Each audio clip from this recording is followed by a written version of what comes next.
Hi, everybody. Welcome in, welcome in. Welcome to our UNAVSA Talk. Union of North American Vietnamese Student Association is a 501(c) nonprofit, nonpartisan, community-based organization. UNAVSA is dedicated to cultivating the next generation of leaders who will serve as stewards of the Vietnamese community.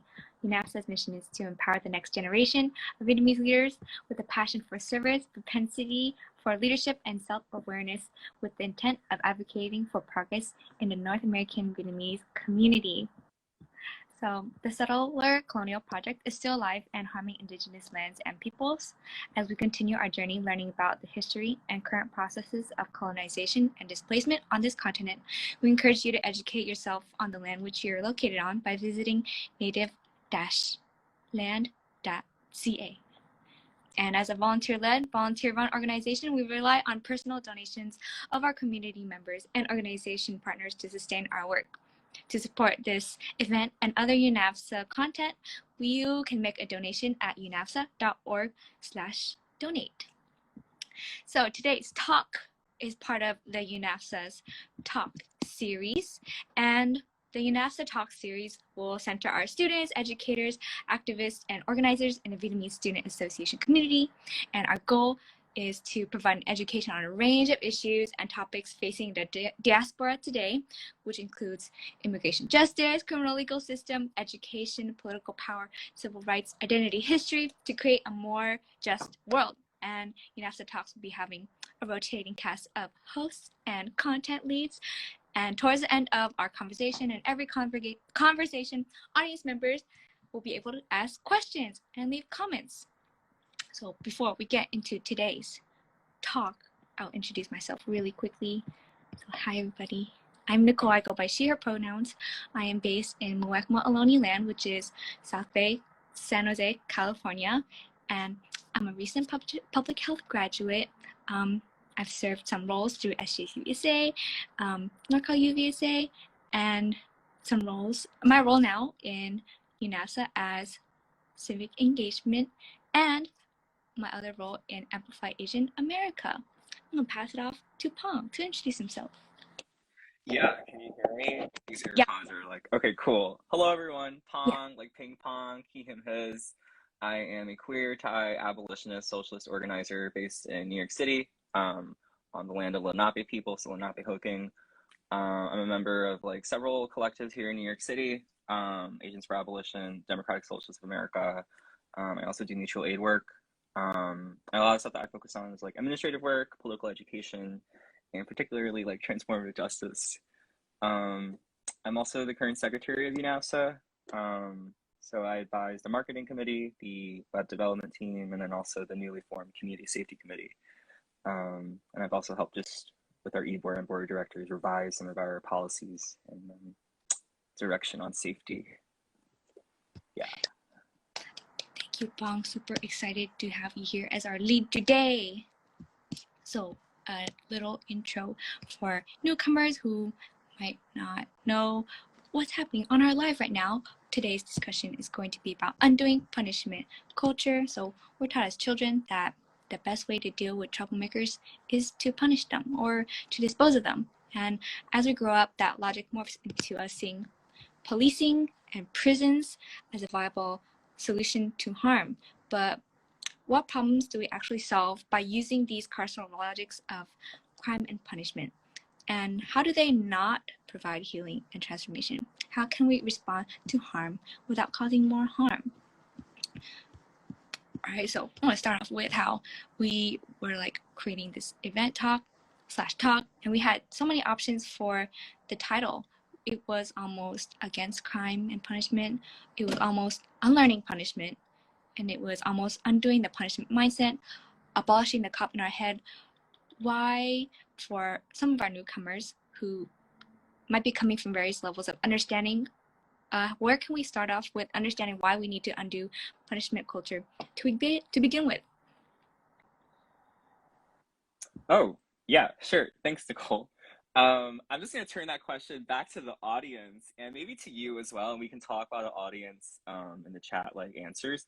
But if everyone watching can just answer really briefly or in sentences, I know you can't add GIFs or memes on this, but if everyone could just answer, like, what was your first memory of being punished for doing something wrong? Are folks comfortable sharing that? Would love to hear just like your first memory of being punished. Yeah, so one of our commentators wrote they had to kneel for a hella long time at the altar. Mm. And then another person said they can't remember, but a lot of that was in school. Actually, yeah, that reminds me sometimes when I was young, a phrase that was used to like when I might have done something wrong, or like when I might have done something wrong, was like, you're going to have to like sit in the corner, and it was like that was like one of the punishments. Oh, someone on the end said they remember once their sister blamed them for her yearbook pages being torn out, and then they would be really badly for the ripped pages, but they never did it. Hmm.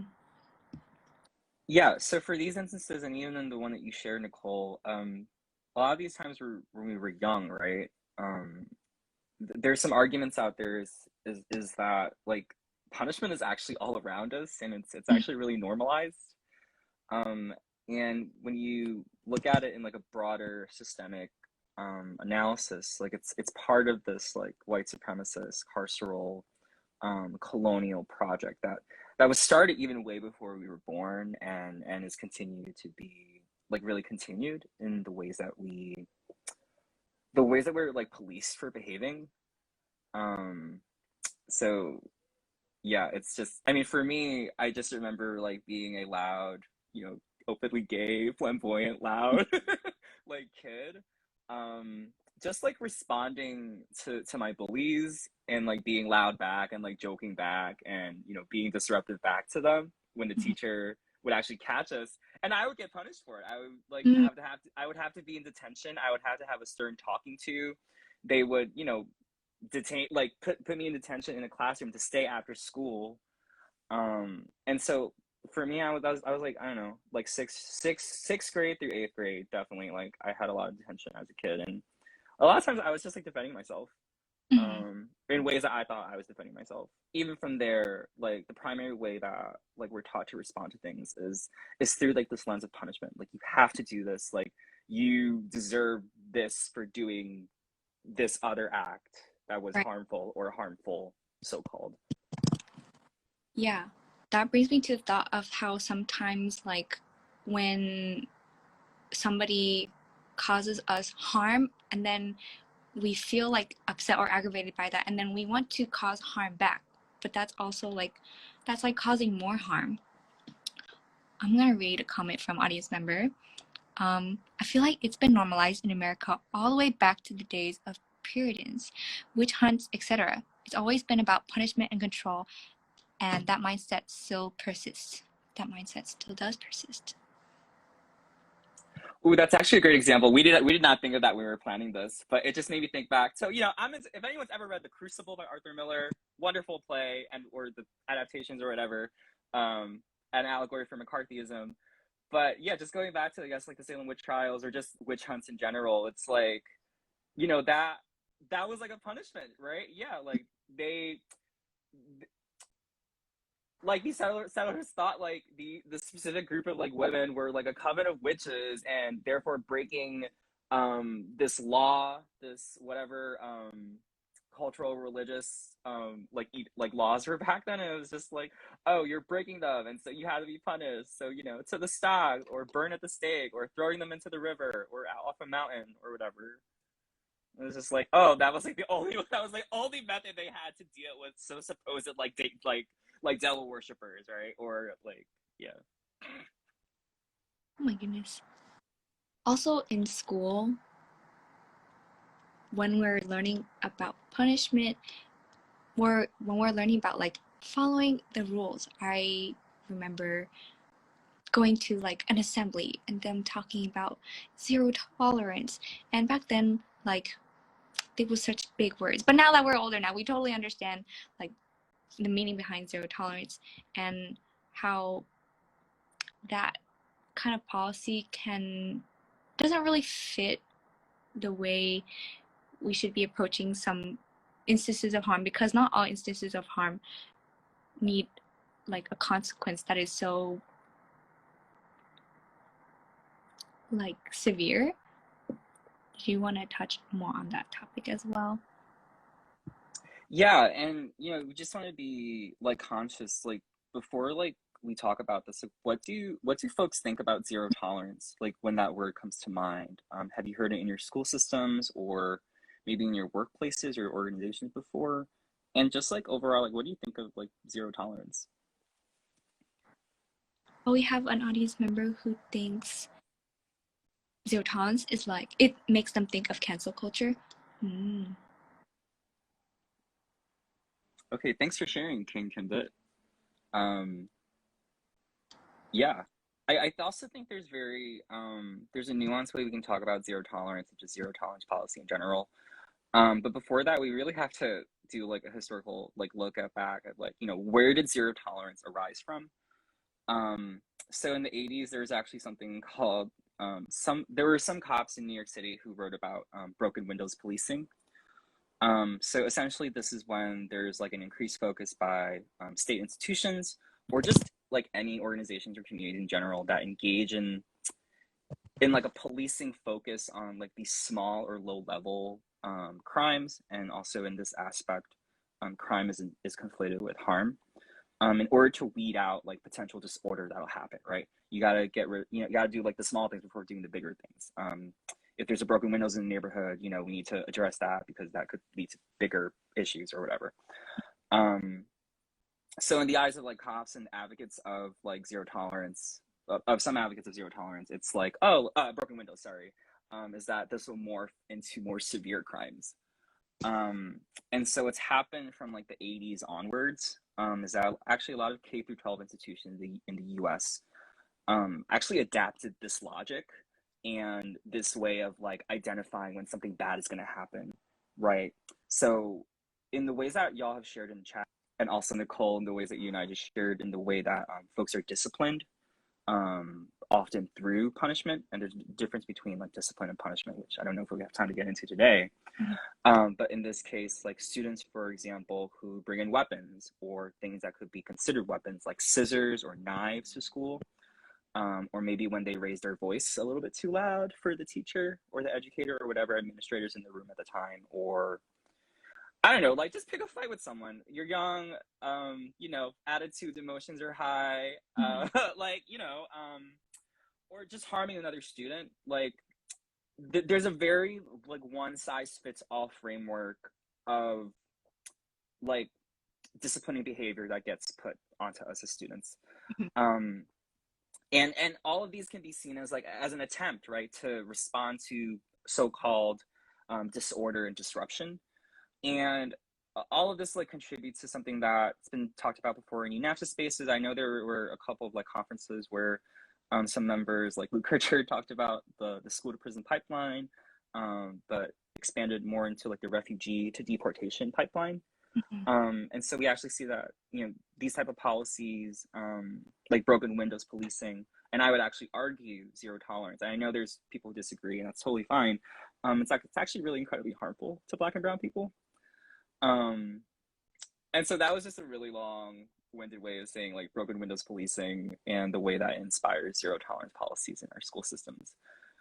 I think for me, like from my observations and just reading and just hearing folks out, it's like this framework also has like this deference and this reliance on legality, which again, I have a personal problem with, whether or not they're politically aligned with me. The notion of zero tolerance has just been made and conditioned into a way into our student spaces, into our nonprofit work, and sometimes into our workplaces, and having this really like punitive way of like dealing with people. It's like a gigantic like butterfly net trying to catch everything, no matter how like low severity like a harm could be. And it just replicates like that type of broken windows policing. When we have conversations with fellow organizers, like in this space or in other spaces, I've just avoided the word zero tolerance myself, because, like for example, if one of my close friends that I've developed such a like intimate bond with, and I love and support and I want to be with, like, have them in my life for the rest of my life, I'm actually really like hesitant to abandoning them or throwing them away or having them to be like subject to something like terrible. Like, well, I don't think anyone should go to jail, but like no one should go to jail or go to prison or like be fined for like jaywalking in the street, for example, right?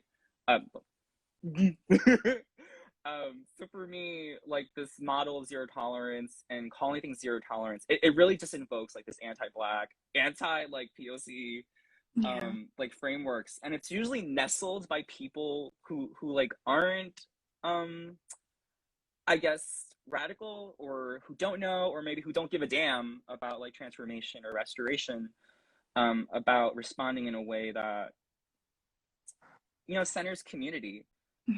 It's something I've heard a lot in some meetings. I felt uncomfortable in them, and I'm sorry if any of you are like watching this right now, but when someone says we have a zero tolerance for such and such, I like shake. I'm like, okay, does that mean I can't make a mistake? Does that mean someone can't make a mistake?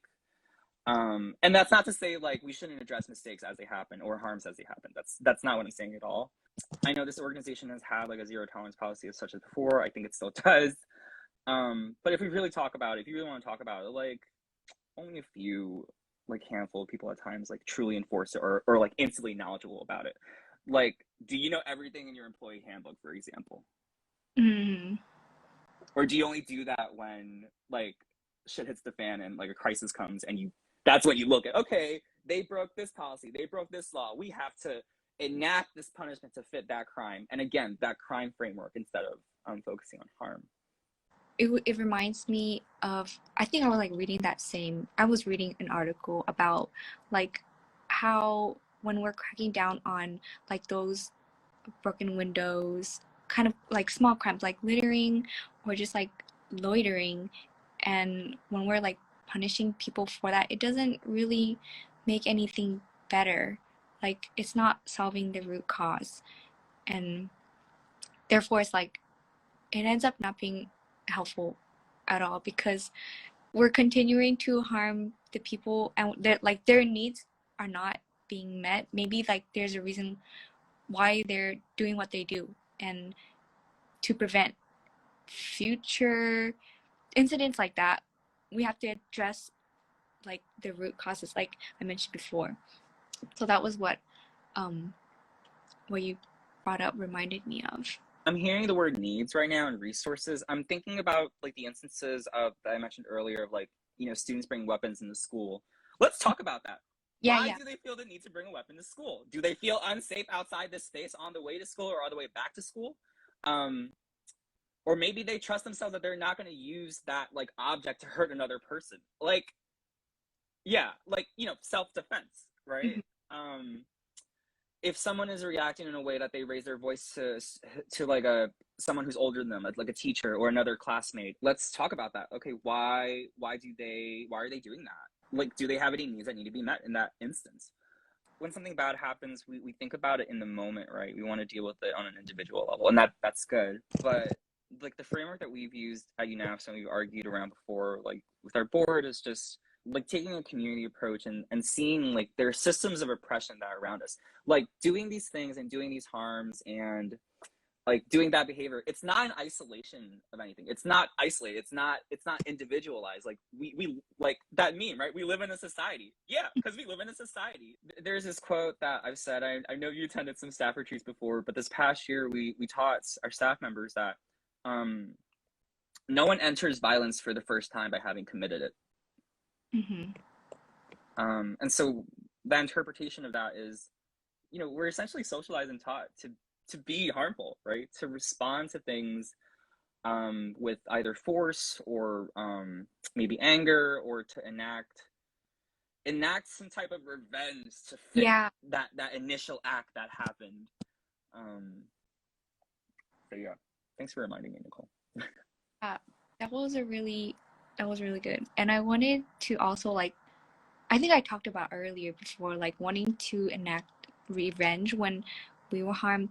Yeah, that's like the tendency when something does happen to us, and we have to like really unlearn that so we do not continue the cycle of harm, if that makes sense.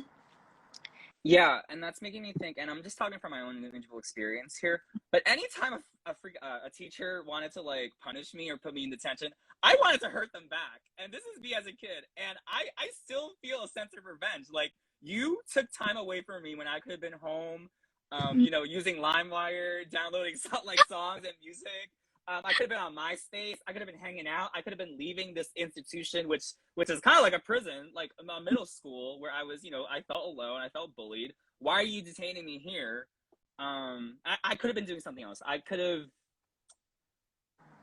moved around, is what I'm trying to say. And the teachers' responses to like my behavior, it was just like, no, I don't. Like, how is keeping me in this place where I already feel unhappy, and you are not meeting those needs of me feeling unhappy in this space and feeling hurt by the other students and also by other teachers and administrators? Like, how is like keeping me in this space like gonna help me?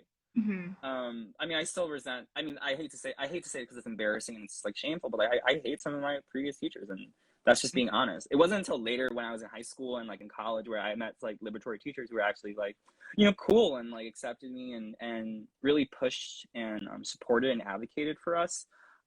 Didn't like put us in detention, addressed us with like love and compassion and humanity. And that's not to say that every teacher like in high school and college is an abolitionist, but the way that they approach like misconduct or like misbehavior, it was vastly different from when I was younger. And I genuinely appreciated like the conversation and the care that was put forth by my educators when I was older. That's great. I wanted to know like what is punishment to you? Maybe to everyone else, like what is punishment to them? Yeah. We could open that space for our audience members to like think about real quick. I feel like, oh wait, I want to let them think. Give yourselves a few seconds.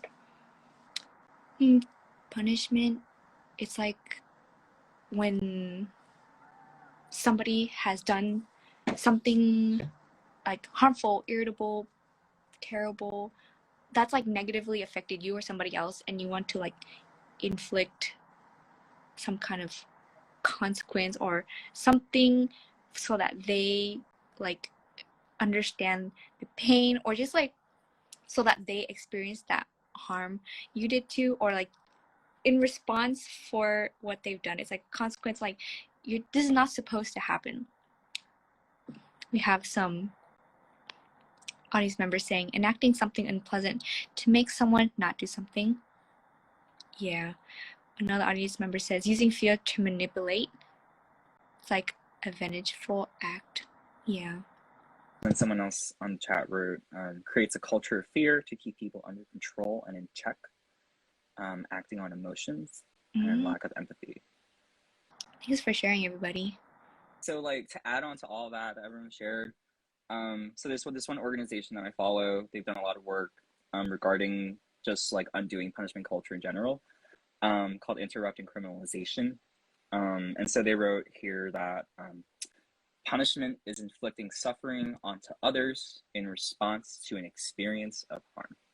I think it's really, I like learned about this within the last year, I would say, and it's been like really eye-opening to challenge, or like it's like the seed has been planted in my head, so whenever that topic comes up, I'm like challenging it, and it's difficult to unlearn or like think of alternatives for when somebody does like commit harm, and it's like really, it's very challenging, especially when it's like even more severe kind of like issues.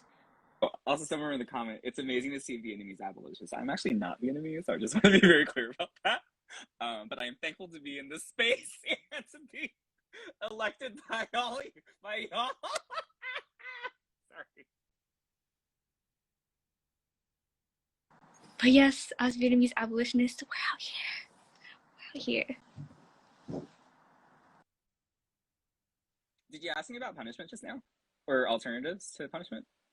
Oh, I said, yes, us Vietnamese abolitionists are out here. But yes, I would love to hear about alternatives or how to go about these issues without inflicting punishment. Like, what are we gonna do instead?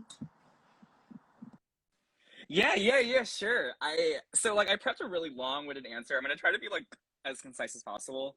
If some of y'all in this chat, if like Nicole and I, if we agree that punishment isn't the answer, then what is, right? So, I mean, this is not like my original thoughts. There have been so many people, specifically black and brown organizers, even way before like I was even born, who have like began thinking about these things, um, and been doing these things and are continuing to do these things. We need to really experiment. We need to try to figure out how are we going to address when someone does something bad, or does something that doesn't align with us or that we don't like, or maybe breaks like a previously agreed upon agreement or responsibility, right? Or maybe if someone crosses a boundary, or makes others feel unsafe. So how can we react to those things without punishing them, without forcing them to do things that doesn't really seem to address behaviors like school detention, like I would even argue community service. Who wants to be forced to do community service, right? And I guess more controversially, which really deserves like a nuanced conversation, how can we respond to these things without abandoning someone, without driving away or pushing away a community member? And this is the condition to this is actually like, if you like as a community member have the capacity to still be their friend or to exist in the same space with them. So you don't want to throw them away. You don't want to like banish them from like your friend group or from, I don't know, your block or your building. You just want them to stop that behavior, right? And there's all different levels of harm and violence, because it's a spectrum.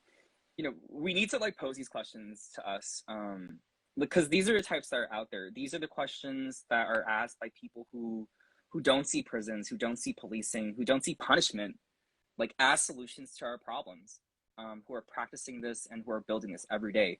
It is easy to punish. Like, this is just a wild argument. Like, it is easy to punish. It is easy to throw someone away. It is easy to call 911 on someone. It's easy to punish, to like, I don't know, like send someone to jail. Because at that point, you're done, right? You've already accomplished, or you've isolated that problem point away from you. But like, it's much harder to do this and to talk about what we're talking about today and to really form the solutions that we want to see.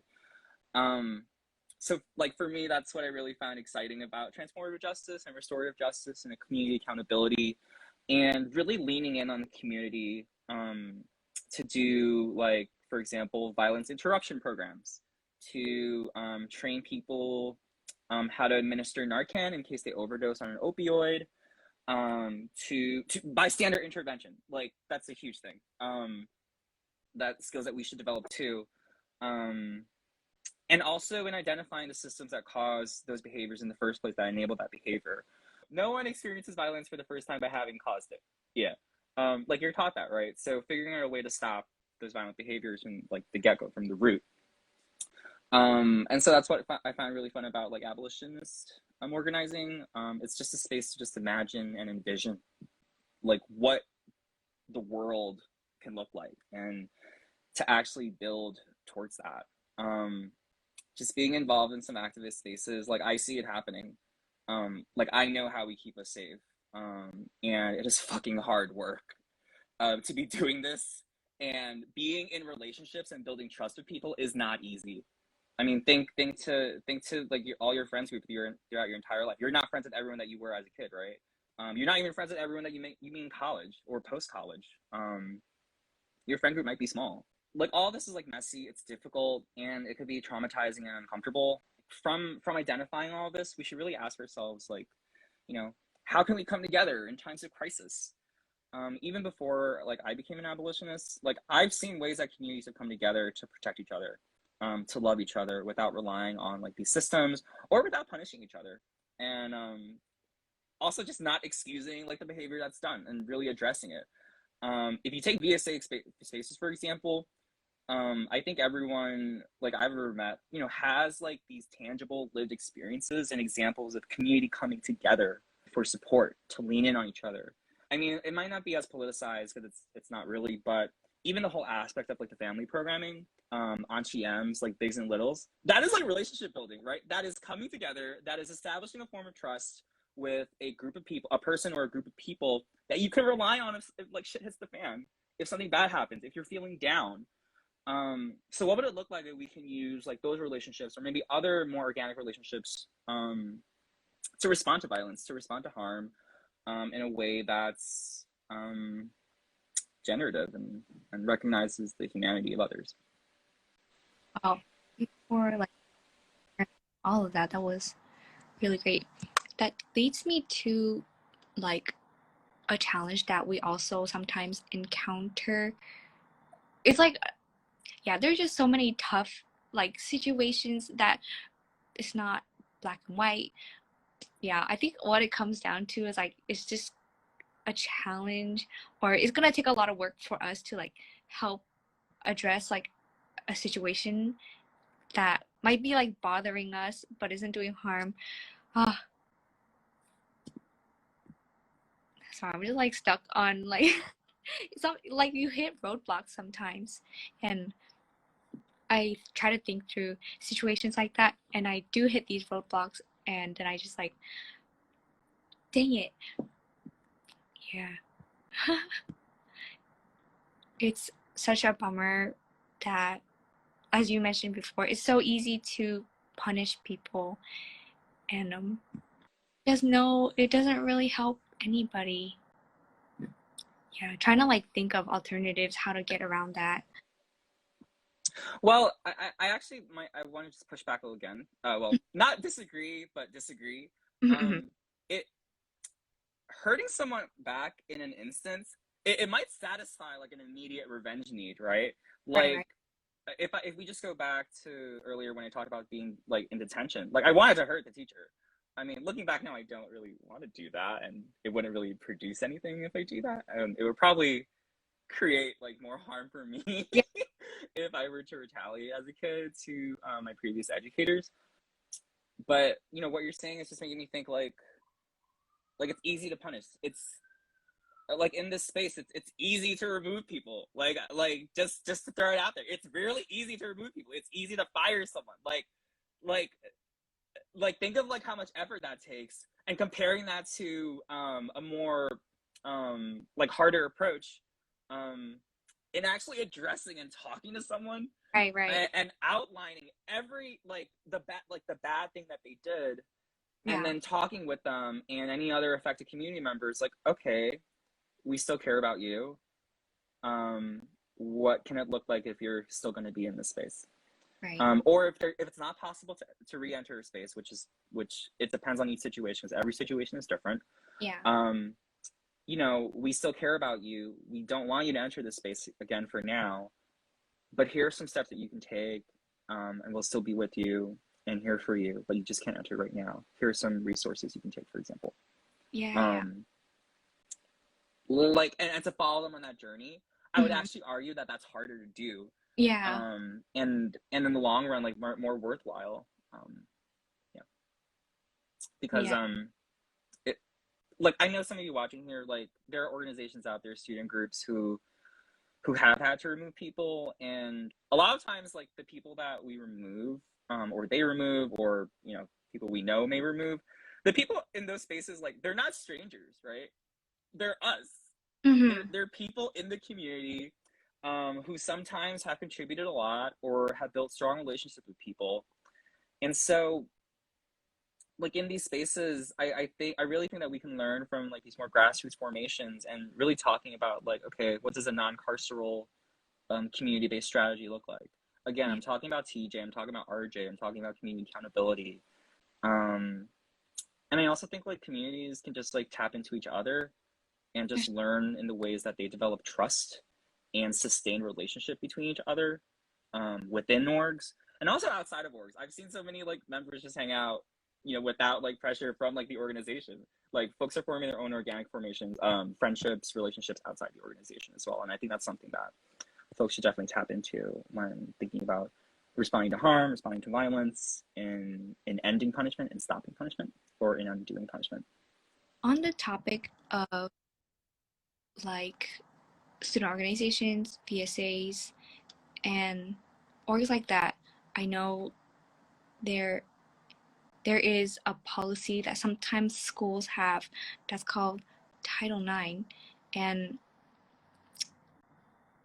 I think in that kind of like policy, that I think we just have to introduce like more community accountability instead of depending on like calling police and people like that. I know that's like a big topic that I don't know if we'll have time to dive into right now, so maybe I'll save that for another time. We totally can. I can talk about Title IX really briefly. Okay. Would you like me to? Yeah, I would. Okay, yeah. So I don't know if the ruling changed, but under Betsy DeVos in the United States, those who filed like a Title IX grievance against like a person who harmed them for just content warning, like sexual harassment, or other types of like misconduct or discrimination on their college, they would enter like this process where the school would investigate, right, and determine what happened and decide what to do. And within this Title IX processes last year, and I forgot if it still continues, they would subject a survivor who accused another person, so the person that harmed them, they would subject them to do a cross-examination in front of both of them. So replicating like a court trial, having them replay and retell and talk about like what happened to them. Like, oh, I got harmed, I got assaulted, I got whatever, in front of people that they might not even know, administrators who might not have a relationship with them, in front of the person that harmed them. And then another tricky thing about Title IX sometimes is that there were, I don't know how many cases in like the history of the United States, but sometimes the people who were accused, so those who were accused of doing harm, they would actually sue the school back for having subject them to this process. They would retaliate in a way that would harm the survivor as well. And it's just making me think like, oh, shit, like this whole processes, like it replicates like using a court system, using like legal systems, like a lawyer and everything to resolve a problem, to deal with the problem.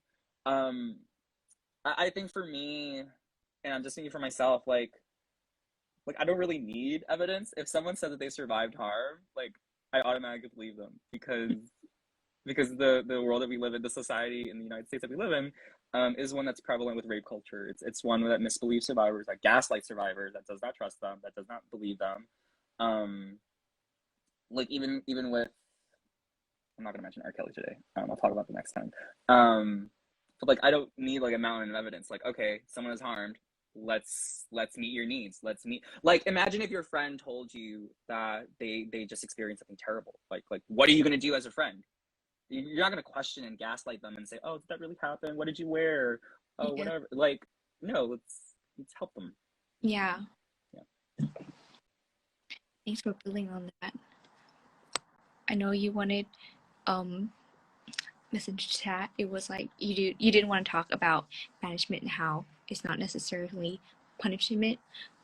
We'd love to hear more about that. Oh, sure. So before that, I just want to say, just like as an organizer, I believe that no one is disposable. And we really have to reject the binary of survivor or person that was harmful. Sometimes you can be both. And sometimes people are neither of them. And if that speaks to anyone, if you agree with that, Nicole, if anyone else agrees with that, if you think that no one is disposable, that means no one is disposable. And so for me, that means no one deserves to be punished. And so we have to figure out like new ways to address people who have been harmful. On the subject of like banishment, oh my God, it actually, it's so connected to like self-defense and like revolutionary violence. I don't know if we have time for it. But just the question of like, is banning someone a punishment? I made this argument before to people, and I think I think they resonate. So my answer to that is no, not necessarily. I think banning someone is a consequence, and ultimately whether or not that's a punishment depends on the context of the people deciding that consequence. We have to look at banning someone or just asking someone not to enter a space, which has happened to me before. Like, I've been uninvited for parties before, and it's pissed me off before. But you know, just to respect that boundary, and just to look at it as like a consequence, right? As a boundary. Yeah. As you know, and as other staff members who are watching this might know, we taught y'all about culture of consent this year. We facilitate conversations and worked with APID for that. But a culture of consent requires that we honor everyone's boundaries. So if you're going to ban someone, in my opinion, and you have the energy and you have the emotional capacity to do this, have that awkward and uncomfortable conversation with them. Tell the person to their freaking face, like, especially if it's a community member, if it's someone you care about, if it's someone that others care about. Any harm that anyone's ever done, it has to be taken seriously. And I believe if people have the capacity, like, it should be addressed. I mean, that's what I think is a more like liberatory future. I mean, I've heard instances of like sending someone a very cold, heartless email without any opportunity for conversation, or just banning someone without any type of reason, or notification or a pathway to change. Like, if you're doing that, like, I would actually argue that as like it's a punishment, right? You're essentially throwing someone away. Maybe you don't have the tools to communicate this in a way that's like generative, or maybe you just don't feel like it, and that's totally fine. But if you have the capacity to hold this like uncomfortable space with them and get uncomfortable, then I think that like folks should tap into it. So just let me clarify a little bit more. Like, to banish someone without letting them know what they've done, or to not offer them any resources for themselves or for their communities to support them for their transformation, if they want transformation, because sometimes the person that does something harmful doesn't want to change. We've seen that before. I mean, if we take R. Kelly, for example, it's like 20 plus years of just ignoring the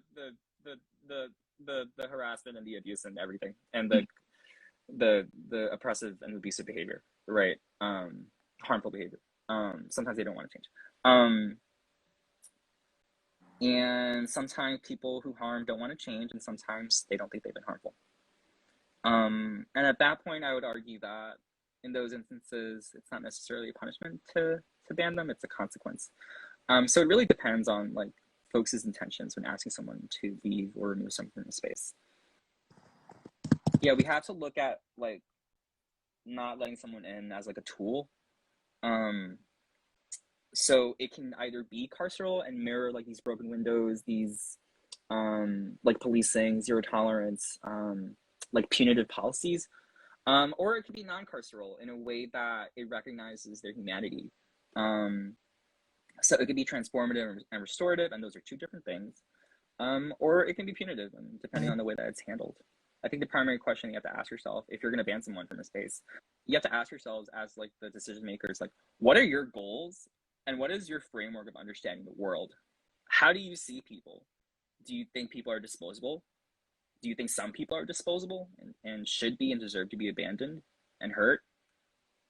Like how do you look at the world? I think that for those who have seeped this logic of like crime and punishment, and sometimes these folks, you know, all offer banning someone, and that punishment is to remove them or cut off their like official relationship and participation in a community, to fit the crime, which, you know, has happened before. I think this method really embodies that there's good people out there and there's bad people out there, and we need to make this space only for good people and take as much of the bad people from this space away from us as much as possible, and throw them into another space, or just not let them into this space. It's a very like harsh binary. Like, the future that I want to see, we need to be transformative, we need to be liberatory, we need to have like a good understanding of what harm and violence is, of what punishment is, and how do we give pathways for people to change? How can we be allowed to make mistakes? I also just want to say that there are some things where like, yeah, it's okay to like ban or like not let someone in. Like, if you see like a fascist or like a neo-Nazi or like a white supremacist and you're at like a protest or something, like get the hell away from them or tell them to leave or like get them the hell out of there, because their existence is like a danger to you. Like, do you understand this? Because if they're allowed to be there, they're allowed to like repeat oppressive behaviors, you know, like doing like Nazi imagery or the salute. It's like, no, like that is a danger to your life. You should not tolerate that. And in those instances, you know that should not be allowed. But I would refrain from using the zero tolerance framework because I find it really constraining, and also because it invokes that type of like anti-Black policing that I talked about earlier. Thank you for all your thoughts, Pong. I know we're honing in on our last few minutes. Did we have any questions from our audience that we can answer for you right now? Let us know, audience members. Or in the meantime, we're waiting for questions. Are there resources that we can look at? Or did you have any closing words you wanted to leave our guests with? I mean, not really closing words, but I do have like resources. On our website, on UNAVSA, our e-board has prepared like some resources for folks to look at when like harm happens. So it's resources for both survivors, for those who do harm, and also for both parties as like communities to figure out ways to support the survivor and also to support how someone who has done something harmful can change their behavior. And so there's resources on that. Yeah, it's just on our website in the community safety tab. We can send it. We can post it later when we post this on YouTube. I do encourage like having the tab opening, having the tab open, and then it'll be there like ready for you to read whenever you have the time, and then you just glance over it and it'll be like a small learning for you in that moment. And I've been like trying to do that lately, trying to like read more, and it's really helpful. I see the tab and I'm like, I have some free time right now, I'll go read it. So highly recommend you go open those tabs, have them ready. Back to you, Pong. I just want to say that we have a lot of work to do within the organization, within UNAVSA, in terms of harm reduction work, to make sure that like our policies don't replicate these logics and these ways of thinking that we talked about. I think the longer term effort that we need to do is to actually build up our ability and our capacity to ask each other these type of questions and to figure out, you know, how are we going to treat each other in ways that honor each other's humanity? What does a world without punishment look like? And because abolition undergirds these questions, what does an abolitionist world look like? Like, there's no way to depoliticize this. It would be doing a dishonor to those organizers and those who have done this anti-violence work to be trying to depoliticize this. Because we know that police punish, prisons are a punishment. Having someone, enforcing someone to go through a court system, judges, juries, prosecutors seek to punish. ICE is a punishment method. I would even argue border is a punishment method. And other institutions like schools have like these carceral logics and punishment ingrained in them. A lot of y'all mentioned like, oh, you were talking when you were young, right? Think about your schools, your workplaces, your families in the way that punishment is normalized. Grounding someone, putting someone in timeout, hitting your child when they're disruptive, taking away people's resources. Those are all forms of punishment. We got a lot of work to do, but I believe in us. Yeah. I believe in us too. Thank you so much, Pong, for sharing with us all your knowledge today. I love this discussion. I can't wait to have more. Thank you, everybody, for coming.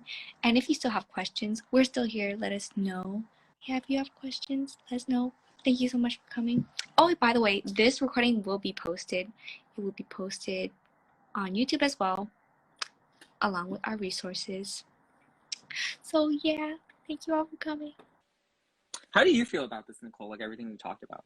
We're officially done, but folks can ask us questions. I just want to pose this question. Yeah. I feel like there was. Oh, thanks, Nick. Everyone here, shout outs.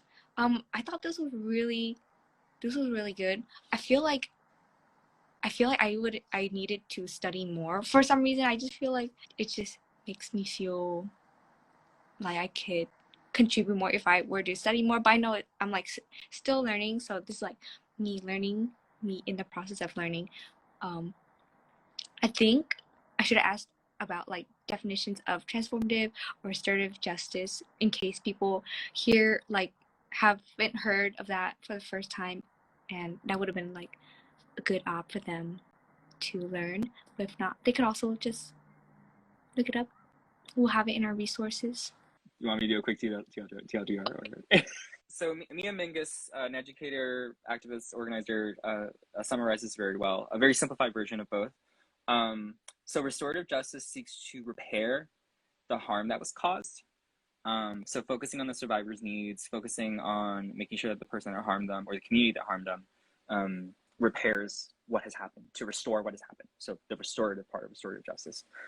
Meanwhile, transformative justice looks at the system, looks at the conditions that enables harm to happen, because transformative justice seeks to transform the conditions that allows for harm to happen in the first place. So not just focusing on the interpersonal like restorative justice does, but looking at the bigger picture and seeing, okay, who taught this person this? Mm-hmm. What resources are unavailable, or what conditions are around them that causes something to happen? Sometimes both is possible, sometimes one is possible, sometimes neither is possible in a given situation, depending on folks' capacities, depending on like the type of situation. So it really varies. And there's probably other forms of justice that haven't been talked about yet that may be like created and developed as we get older, as time passes on. Ooh, that definition was super helpful for me to have a better understanding as well. So I super appreciate that. Sometimes I feel like, yeah, I think I just need to read more about transformative justice myself, or like listen more, watch more. Because when you mentioned it's like going back to like trying to hit the roots of why that person is causing harm, it seems like it always traces back to like white supremacy, or like, yeah, those big structures. It's like hard, it's like a challenge, or they seem like such big structures for us to tackle. So yeah, that's like learning I have to do, how to address those, go about that. I don't have anything to share, but I just highly encourage, like, in your free time, when you're down, when you're like driving, you could just pull up a video, one of UNAVSA's previous recordings, or just take like a little time out of your day to like do a little reading, and every day it'll add up and you'll be like more knowledgeable than in the past. And hope that people like take the time to watch more of our webinars or our talks. Yeah, so just really grateful for everyone stopping by to listen and learn. Thanks, Paul. Bye all. Bye, everybody.